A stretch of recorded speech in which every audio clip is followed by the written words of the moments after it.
In general, about 80% of a person's health is impacted by something other than their genetics. And so it's either their diet, it's their living situation, are they working or are they not? I mean, it's a multitude of other things, so social determinants of health. And so we have an opportunity through these clinics to be a convener to start to really look at a broader array of services. Centerra is certainly known for its hospitals and healthcare providers in the Hampton Roads area, but through Optima Health, it's also the state's largest managed Medicaid plan. They say that they'll see patients here at the mobile care unit regardless of their ability to pay. In Petersburg, Bree Season, CBS 6 News. After a several-year hiatus due to the COVID pandemic, the 45th annual Greek Festival in Richmond is back. They are very proud of this new promotional video they shot for the festival. By tradition, the festival is always held the weekend after Memorial Day. And that this year is June 1st through the 4th, next weekend. It's at the Greek Orthodox Cathedral at Malvern and Grove, where you can enjoy plenty of Greek foods, entertainment, and a shopping bazaar. Organizers donate a portion of the festival's proceeds each year to selected charities that serve Central Virginia. This year's charities are the Youth Life Foundation of Richmond, which mentors Richmond students, the Scottish Rite Childhood Language Center, giving speech, language, and literacy services to children here in the greater Richmond area, the Pink Chair Project RVA, which donates remote-controlled chairs to post-surgery breast cancer patients, and the Central Virginia Legal Aid Society, which provides free civil legal assistance. Go to GreekFestival.com for more information about this year's return. Even seeing that video, I can kind of smell it, oh, it looks so good. Could you impact your appetite just by looking at photos of food, like I guess I just did? A new study is showing that images could impact your food cravings. Next, and All New at 4, how the perception of food can help curb your cravings. The battle to become our next country's leader. A look at what you can expect from the presidential politics up to next year's election, still ahead.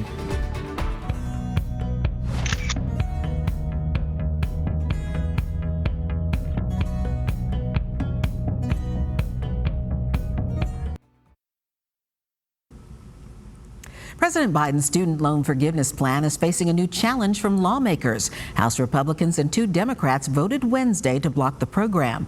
They also voted to end the pandemic-related pause on federal student loan payments. The bill still faces an uncertain future in the Senate, but if it does pass, President Biden says he will veto it. The proposed forgiveness plan would cancel up to $20,000 in federal student loan debt for millions of borrowers.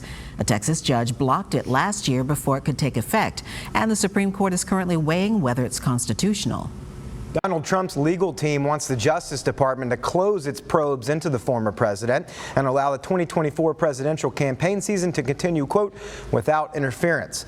A spokesperson said Wednesday that Trump's legal team is reaching out directly to U.S. Attorney General Merrick Garland to request a meeting. They want to discuss what they're calling prosecutorial misconduct and overreach. This relates to the special counsel's probes into Trump's handling of classified documents and efforts to overturn the 2020 election. A source familiar with Trump's legal team said they also expect to make their argument with Garland about why the former president should not be indicted. The investigation is reportedly in the final stages, but it is unclear when the special counsel might release the findings and decide on any possible charges. New research suggests looking at pictures of food may satisfy your appetite. The study looked at the different ways our perceptions of food affect our cravings.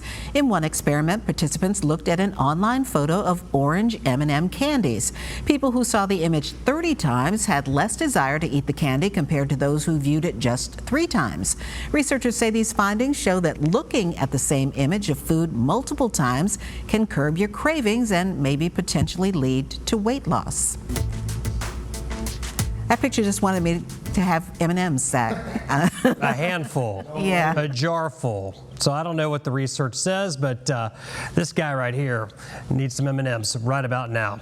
All right, let's check out what we've got outside right now. If you look outside and it looks cold and you feel cold, well, There's a reason for that. It's 65 degrees. It should be much warmer this time of year. You should expect a little more sunshine.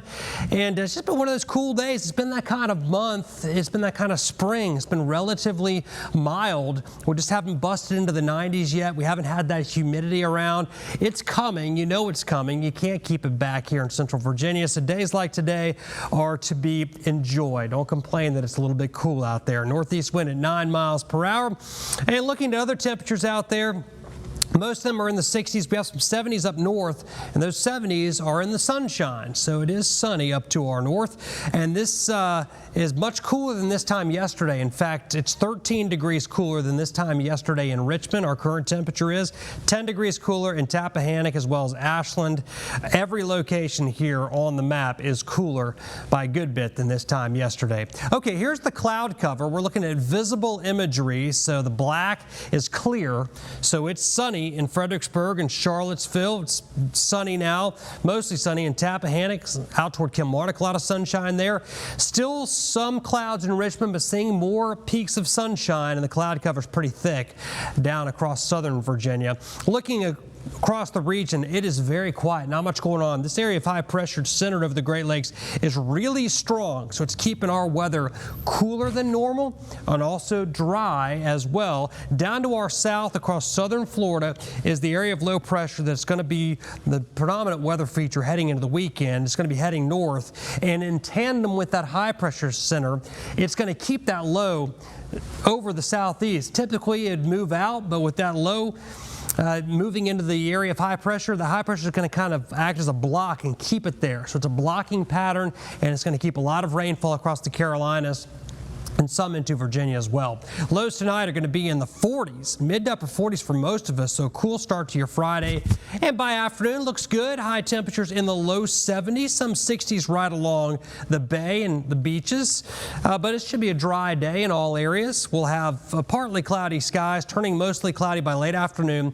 A northeast breeze at 5 to 15 and a high of just 72.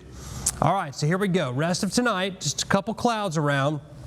During the day tomorrow, we'll have some clouds that will increase late in the day into tomorrow night. As we get into Saturday morning, some cloud cover around, but been talking about this last couple of days. The trend has been for that area of high pressure over the Great Lakes to be strong enough to suppress the low far enough south to keep most of Saturday dry. I think that will be the case, and you can see all the way through Saturday, most of the rain stays pretty far south through 7 p.m. So I've dialed back our rain chances a bit on Saturday, but kept them pretty good as we get into Sunday. This is Sunday morning at 7 a.m. You can see rainfall moving into the area at that time, and it looks like a pretty good chance of rain on Sunday. So a 30% chance of rain Saturday, a 60% chance Sunday. We'll go back down to 40% on Memorial Day and 30% on Tuesday, and we will finally start to move into a pattern that is both drier and also much warmer by the middle and end of next week, where we're talking about a run of temperatures in the low to mid 80s, something that we haven't seen for quite some time, and might as well get it. It's going to be June by then. We'll talk about that forecast a little bit later. Looking forward to that, son. Thank you, Zach. The Republican field for president is a bit larger today. That's because Florida Governor Ron DeSantis announced his campaign just last night. He's seen as the top challenger to former President Donald Trump for the Republican nomination. That's the second major presidential announcement this week, with even more expected soon. Our Joe St. George gets us caught up on the state of the 2024 campaign, the latest controversies, and where things go from here. It's been a busy week for the battle to live here at 1600 Pennsylvania Avenue. I'm running for president to lead our great American comeback. Florida's Republican Governor Ron DeSantis announcing in a Twitter video his presidential campaign Wednesday night, although his announcement did include around 20 minutes worth of Twitter technical difficulties. I choose freedom and hope. South Carolina Republican Senator Tim Scott didn't initially promise a big Twitter rollout, but on Monday, he did get in the race. Both candidates join a growing field of Republicans challenging former President Trump for the nomination. For the moment, Mr. Trump is enjoying a comfortable lead over Florida's governor. On the Democratic side, President Biden is only facing long shot challenges from activists including Robert F. Kennedy Jr. and Marianne Williamson. So where does the campaign go from here? Well, traditionally, once the candidates get in the race, focus shifts to debates, and there's already controversy when it comes to those events. That's because it's unclear if former President Trump Trump will actually show up at the first debate in Milwaukee, scheduled for August. Scripps News Milwaukee's Charles Benson has covered Wisconsin politics for decades. He gets us caught up on why this matters. But we do know it will be our first chance to look at this growing GOP field of candidates side by side as they all make their case on why they want to be back here in Milwaukee in July of next year to accept their party's nomination. Democrats, well, they have debate drama too, mainly because it looks like President Biden won't be participating. That has frustrated his challengers, who are hoping debate moments could catapult their campaigns. John Cossack with Scripps News Cleveland caught up with Robert F. Kennedy Jr.'s campaign manager, Dennis Kucinich, a former presidential candidate himself. Does he have a path forward when you have an incumbent who does not even want to debate? That's really going to be up to the American people. Of course, the biggest political events of the summer may be happening in Iowa. Conservative fundraisers like the Roast and Ride will take place next weekend. The Iowa State Fair is in August. One looming question is, how big will this presidential field actually get? Former Vice President Mike Pence may be the next likely candidate to join the race. He sat down with Scripps News' political director Andrew Rafferty this week. I do believe that different times call for different leadership. Republican primary voters are going to choose wisely. We're going to choose the right standard bearer. As far as President Biden, his campaign continues to stress he is well positioned to win again. However, his polling suggests he may be vulnerable. A recent average of polls found 41.7% of the country approving of the job President Biden is doing. 53% disapprove. Joe St. George, Scripps News, Washington. Those iconic rings around Saturn may not be long for the universe. Experts say they're slowly disappearing. Next, all new at 4, why they believe this is happening and how long they believe these rings will remain around. Grilling season is getting underway, but fire crews say you should take some safety tips in mind this summer. What they say you should do before you fire up the grill. The iconic Brady Bunch house is up for sale, and the even better news, it's only going to cost you a cool $5.5 million. That caught my eye. A few years back, HGTV bought the North Hollywood property for $3.5 million.